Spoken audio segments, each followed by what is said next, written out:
மக்களே, கன்னியாகுமரியில அணுக்கனிம சுரங்கம். அத வச்சு இப்ப ரீசென்ட்டா நெறைய பிரச்சனை எல்லாம் வந்து, நானும் ஒரு வீடியோ போட்டேன். அணுக்கனிம சுரங்கம் வரக்கூடாது. ஏன்னா, அதனால நெறைய பிரச்சனை வரும். கனிம வளங்கள மட்டும் தான் கொள்ளையடிச்ச கன்னியாகுமரி தேவைப்படுதானால நானும் கேட்டு வீடியோ போட்டேன். ஏன்னா, இந்த விஷயம் முன்னாடியே நடக்கனால. அப்ப நெறைய பேர் வீடியோ போட்டுனோம்.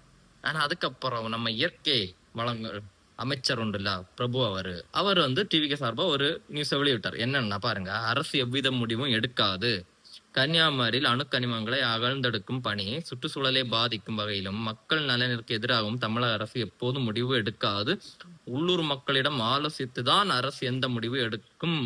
அணு கனிம திட்டம் குறித்து இயற்கை வளங்கள் துறை அமைச்சர் பிரபு விளக்கம். ஓகேவா? இந்த ஒரு விஷயம் வந்து, ஆனா இந்த ஒரு விஷயத்த யாருமே பெருசா பேசல. ஏன் பேசல? ஃபர்ஸ்ட் மட்டும் அடிச்சு புடிச்சு சண்டை எல்லாம் போடுவானோ, நானும் தான் வீடியோ போட்டேன். அதுக்கப்புறம் அவங்க இல்ல நாங்க அப்படி பண்ண மாட்டோம் செல்லம்ல, அதை வச்சு ஏன் யாருமே பேசல? அப்படி அறுத்து கன்னியாகுமரியில உள்ளதெல்லாம் அறுத்து எடுத்துட்டு போறோம் எல்லாம் சொல்லி வீடியோ போட்டணும். எல்லாருமே நிறைய பேர் எல்லாம் பேசிச்சணுமாக்கா கன்னியாகுமரிக்கு. அதெல்லாம் பார்க்க வேணா சந்தோஷம் தான். பின்ன என்னன்னா, அப்படி ஒரு விஷயம் நடக்கல அடுத்தோ. அப்ப நீங்க அதையும் பேசணும்ல. இந்த விஷயம் நடக்கல. உண்மையான ரூட் மாஃபியா யார் அப்போ? டிவிக்கு சப்போர்ட்டர்ஸ் என்னன்னு டிவிக்கு சப்போர்ட் தான் பண்ணுவாங்க.